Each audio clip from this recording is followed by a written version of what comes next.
পুনৰ এটা নতুন ভিডিঅ' আপোনাক স্বাগতম জনাইছোঁ। যিখন গাড়ী লৈ আনিছোঁ সেইখন হৈছে আপোনাৰ টাটা যোদ্ধা 4x4। তো এইখন গাড়ী পাহাৰৰ কাৰণে খুবেই ভাল, মানে অলপ ওখ জেগাত কোনোবাই যদি চলাব বিচাৰে তো তেওঁলোকৰ কাৰণে ভাল। আৰু এইখন গাড়ী অসমৰ যিকোনো জেগাত ফাইনেন্স নহয়। প্ৰথমে কৈ দিওঁ, কাৰ্বি আংলং, ডিমা হাছাও, মানকাছাৰ, চাউথ চালমাৰ এইবোৰ জেগাত কিছুমান জেগাত ফাইনেন্স নহয়। কিয় নহয়? এইটো আপোনাৰ ফাইনেন্স কোম্পানী ঘূৰিব পাৰে। আগতে আমি ফাইল দিছোঁ, ফাইনেন্স কোম্পানী কয় যে নহ'ব। আপোনালোকে যদি ফাইনেন্স কোম্পানী সন্মান কৰিব পাৰে ঠিক আছে, দামটো মাত্ৰ 4.5 লাখ টকা। এবাৰ মই টায়াৰকেইটা দেখুৱাই দিছোঁ, এই টায়াৰকেইটা এইকেইটা 4.5 লাখ টকা প্ৰথমে মই কৈ দিছোঁ দামটো। তো এবাৰ এইপিনে পৰা যদি যায় তো এবাৰ চাওক, এইপিনে মই এবাৰ দেখুৱাই দিওঁ। আপোনাৰ এবাৰ চাব পাৰে, দুডাল গিয়াৰ লিভাৰ চাব, 1 2 চিট চাব পাৰে। তাৰমানে 4x4 গাড়ীখন হয়, মাত্ৰ 4.5 লাখ টকাত এখন গাড়ী পাই আছে। আৰু ডাউন পে'মেণ্ট মোটামুটি 1 লাখ মান দিলে হ'ব, 1 লাখ 10 মান ধৰি ৰাখক। তো এইপিনে হৈছে গোটেইটো এনেকুৱা ধৰণৰ। আৰু এতিয়া এইপিনে পৰা যদি মই এবাৰ আহোঁ, এইটো চাইডে যদি দেখাই দিওঁ, এবাৰ লম্বাটো চাওক। ইয়াৰ মানে দৈৰ্ঘ্যটো হৈছে আপোনাৰ 7.5 ফুট। BS4 গাড়ী 7 ফুট 6 ইঞ্চি।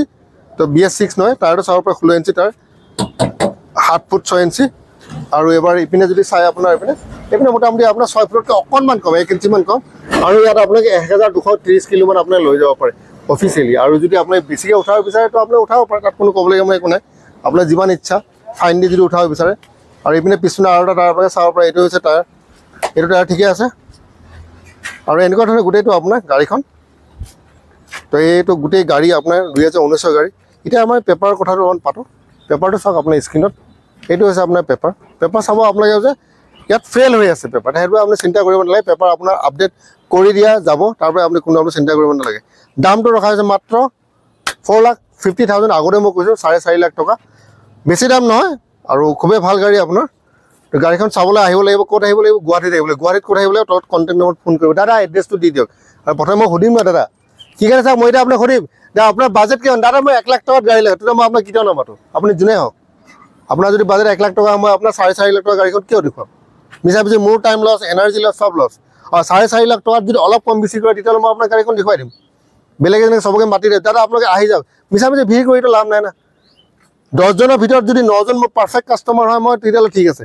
10জনৰ ভিতৰত যদি গোটেইকেইটা অলগতীয়া লয় তেতিয়া মোক দেখায়ো লাভ নাই, সময় নষ্ট, এনাৰ্জি নষ্ট। তো 4 লাখ টকা এখন গাড়ীৰ দাম ৰখা আছে। 2019 গাড়ী, গুৱাহাটী অসমত আছে। কণ্টেক্ট নম্বৰ দিয়া আছে, অহাৰ আগতে ফোন কৰি ল'ব। SMS লিখি নাম নাই, দাদা ইমান দামত দি দিয়ক, দাদা ইমান কৰি দিয়ক। এই SMS মই ৰিপ্লাইও নিদিওঁ। সেইকাৰণে কণ্টেক্ট নম্বৰ দিয়া আছে, ফোন কৰিব। তো ইয়াৰ লগে আজি ভিডিঅ'টো ইয়াতে সমাপ্ত কৰিলোঁ। পুনৰ এটা ভিডিঅ'ত লগ পোৱাৰ প্ৰতিশ্ৰুতিৰে বাই।